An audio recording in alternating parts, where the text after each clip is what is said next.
Sabe aquela sensação de ouvir uma mensagem sobre a cruz, algo que deveria ser, assim, transformador, e ela só correta, talvez até bem falada, mas parece que falta alguma coisa.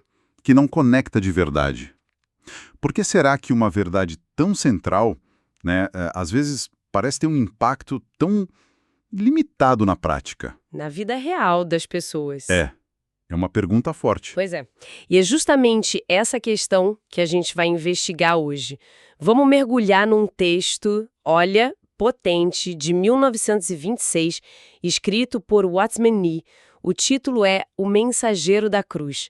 É uma análise bem profunda sobre o que faz a comunicação da mensagem cristã ser eficaz de verdade. Exatamente. E o nosso objetivo aqui não é só resumir o artigo, né, explorar a fundo o diagnóstico que o Nee faz, porque a pregação da cruz às vezes parece falhar em gerar vida espiritual genuína.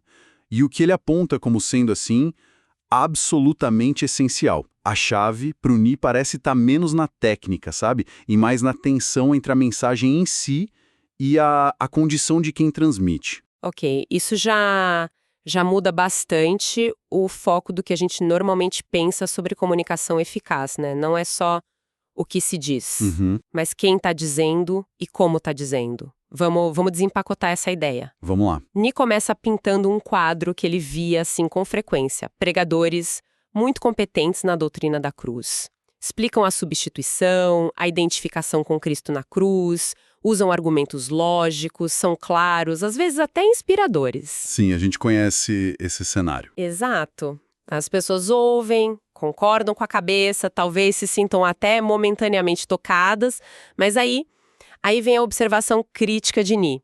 Apesar de todo esse entendimento intelectual, dessa apreciação, falta mudança concreta. No dia a dia, sabe? O conhecimento fica, como ele descreve, meio que armazenado no cérebro, mas não desce para o coração, não altera o jeito de viver. É uma concordância, assim, sem transformação real. E a explicação que o Nee oferece para isso, aí que está o ponto central. Ele argumenta que o problema não está necessariamente na falta de clareza, ou mesmo na ortodoxia da mensagem. O que falta é poder. Poder espiritual por trás das palavras. Poder. Falta a unção, sabe? A cooperação ativa do Espírito Santo. E isso só flui, segundo ele, quando existe vida espiritual real no pregador. O que é fascinante aqui é essa distinção radical que ele faz. Qual distinção? Entre uma coisa que é informar a mente ou mexer com as emoções, e outra completamente diferente, que é dispensar a própria vida de Deus, a Zoé. Nee lamenta muito essa superficialidade. Gente achando a pregação ótima, concordando com tudo, mas sem experimentar regeneração ou crescimento espiritual de verdade. Nossa, isso é bem contraintuitivo, né? Porque geralmente a gente valoriza tanto a clareza, a boa argumentação. Exato. Mas Nee está dizendo, olha, isso não basta. E é aqui que fica realmente interessante. Ele usa o apóstolo Paulo, especialmente lá em Coríntios 2, como grande exemplo do contraste. Nee meio que disseca a abordagem de Paulo em 3 elementos-chave. Primeiro, a mensagem. Qual era o foco absoluto de Paulo? Jesus Cristo. E este crucificado. Ponto. Isso. Nada de sabedoria humana, retórica complexa, o foco era esse. Segundo, o mensageiro. Como é que Paulo se apresentava? Ele mesmo diz, né, em fraqueza e em temor e em grande tremor. Nada de autoconfiança exagerada. Não era uma postura de autoconfiança ou superioridade, de jeito nenhum. E Nee interpreta isso como a postura de um homem, ele mesmo crucificado, consciente da própria insuficiência, um homem quebrado, né? Exatamente. E o terceiro ponto? O terceiro, o método. Paulo afirma que a linguagem e a pregação dele não se basearam em palavras persuasivas de sabedoria humana, Certo. mas sim em demonstração do Espírito e de poder. Ou seja, ele comunicava a mensagem da cruz vivendo o Espírito da cruz. A vida dele sustentava a mensagem. E a conexão vital que o Nee estabelece é justamente essa. A palavra da cruz só pode ser pregada com poder espiritual genuíno por um homem crucificado. Percebe a profundidade disso? Sim, vai muito além de só conhecer a doutrina. Muito além. Exige uma experiência pessoal profunda com a cruz.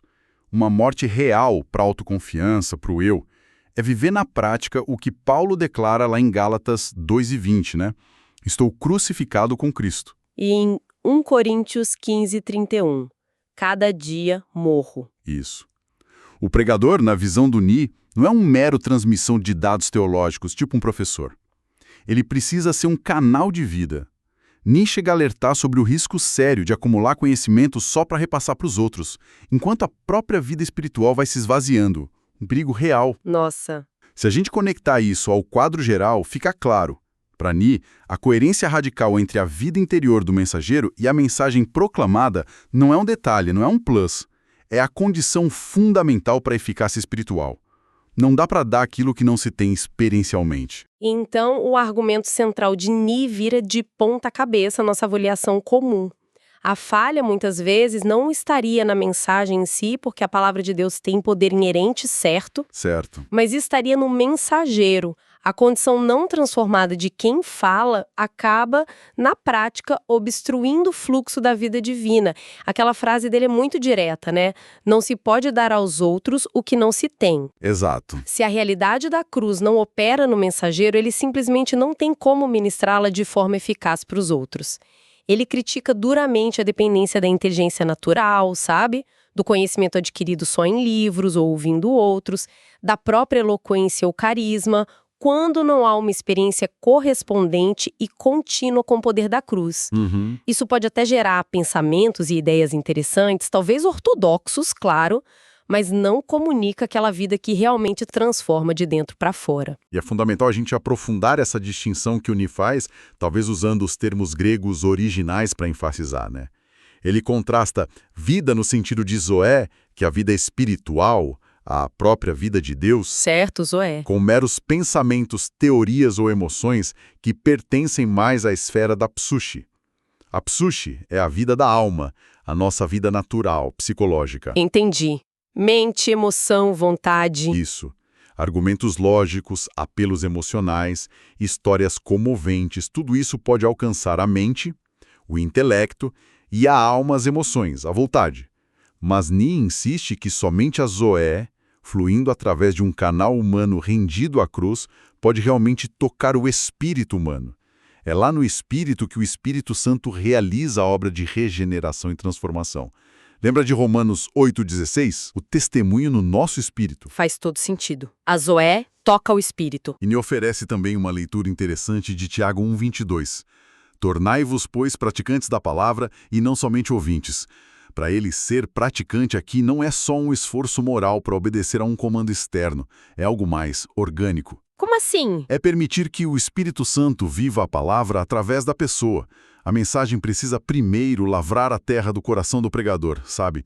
Transformá-lo, tornar-se carne da sua carne, antes de poder gerar fruto genuíno nos outros. Primeiro nele. Isso levanta uma questão importante, né? Qual a diferença real entre só concordar intelectualmente com a verdade da cruz e ser existencialmente transformado por ela? Ney diria que a segunda só acontece pelo toque da Zoé. Essa imagem do mensageiro como um canal da vida é muito forte. E para Ney, então, o pré-requisito para esse fluxo divino acontecer é a própria cruz operando no canal. É isso. Exatamente. Precisa remover as obstruções. E ele identifica essas obstruções com o homem natural. Que seria? A nossa tendência de confiar em nós mesmos, nos nossos recursos, nas nossas estratégias, na nossa própria força. E isso nos leva a um dos pontos mais, talvez, contraintuitivos, mas centrais do argumento de Ni. Aquele paradoxo que Paulo expressa em Coríntios 4:12. De modo que em nós opera a morte, mas em vós a vida. Como assim? A morte no mensageiro gera vida no ouvinte. O que isso significa na prática? É um ponto crucial, sem dúvida. A morte que Ni descreve aqui, se baseando em 2 Coríntios 4, não é só a renúncia ao pecado óbvio ou ao egoísmo básico. É algo mais profundo. Mais profundo como? É abraçar o espírito da cruz. Isso implica espelhar a atitude de Cristo, sabe? A obediência sacrificial, a disposição para sofrer pelo bem dos outros, o levar sempre no corpo o morrer de Jesus, como diz o versículo 10. Entendi. Isso se manifesta na humildade, na paciência quando vem a provação, na recusa em retaliar quando a gente é injustiçado, aquela postura do cordeiro que Pedro descreve lá em 1 Pedro 2,23, lembra? Lembro, sim. Ney chama isso de uma morte viva.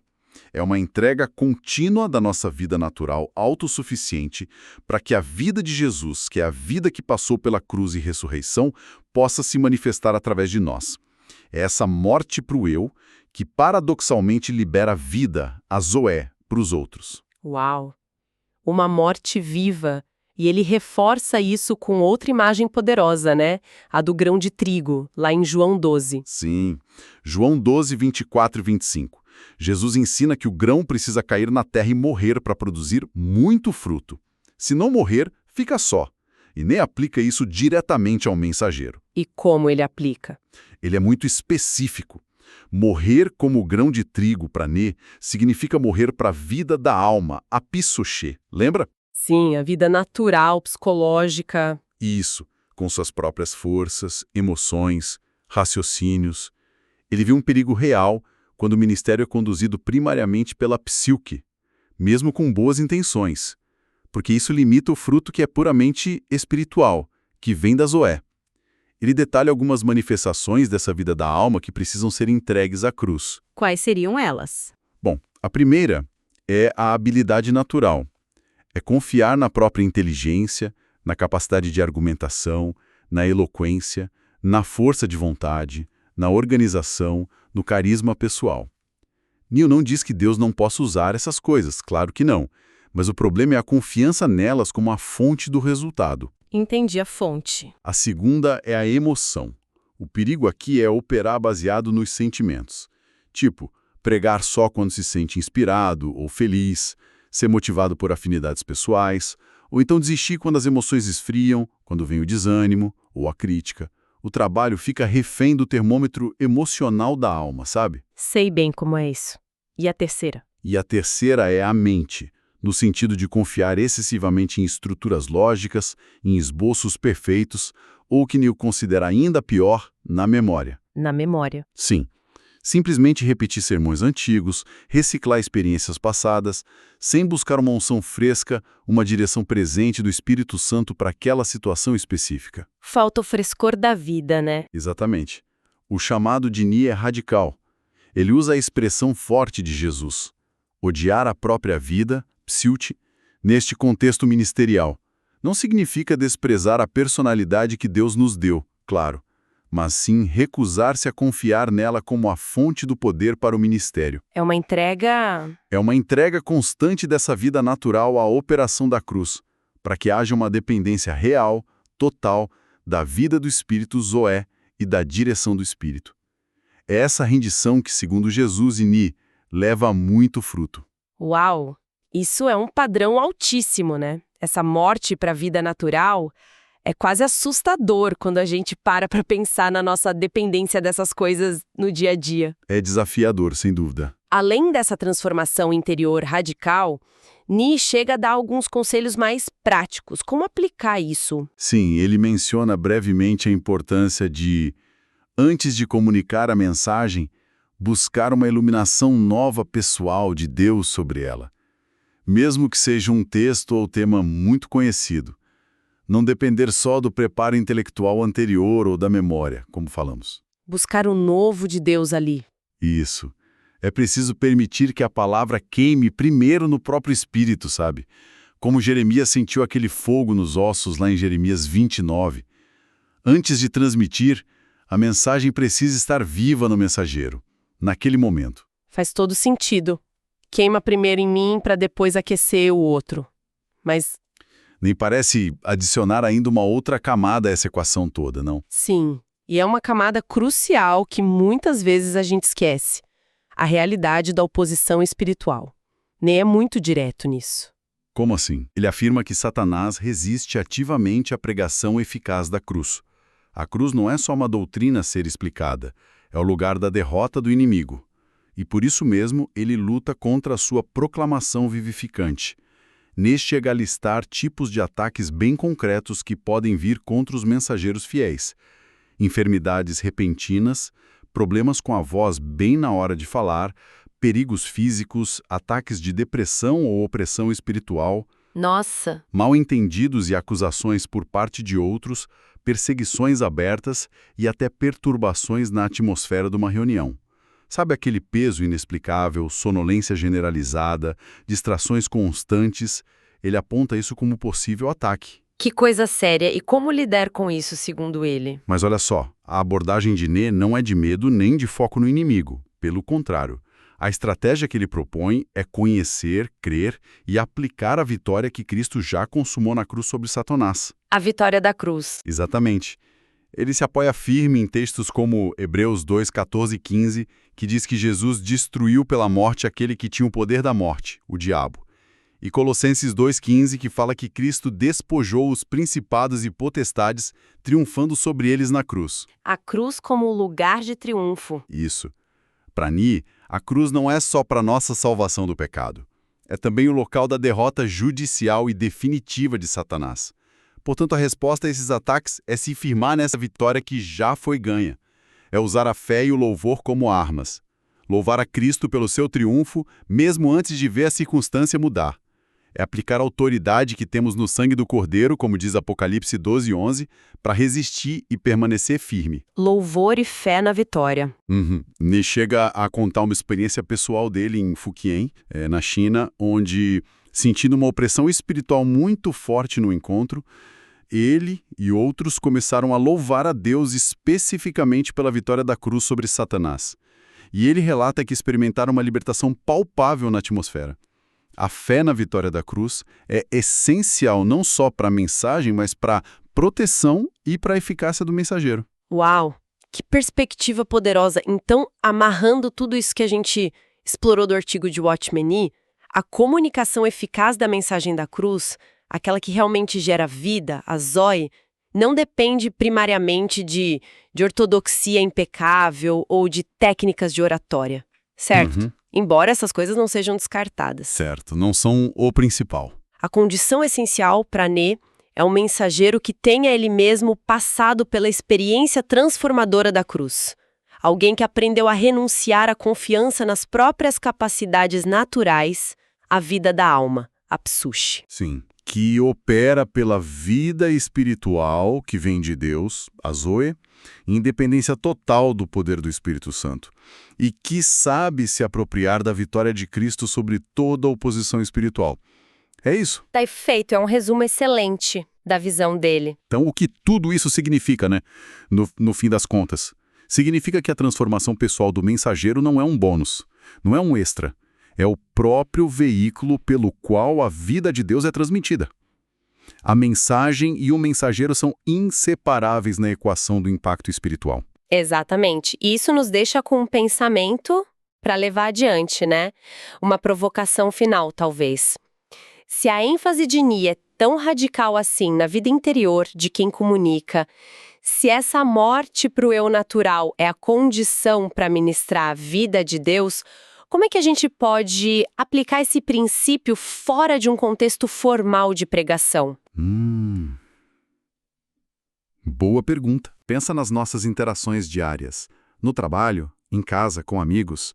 Como a gente compartilha nossas convicções. Como tentamos influenciar positivamente. De que maneira a nossa própria morte, para a necessidade de ter a última palavra, sabe?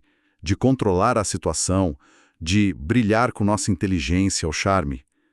Como essa morte poderia abrir espaço para algo mais genuíno? Talvez um impacto mais quieto? Talvez. Um impacto mais silencioso, mas verdadeiramente vivificante.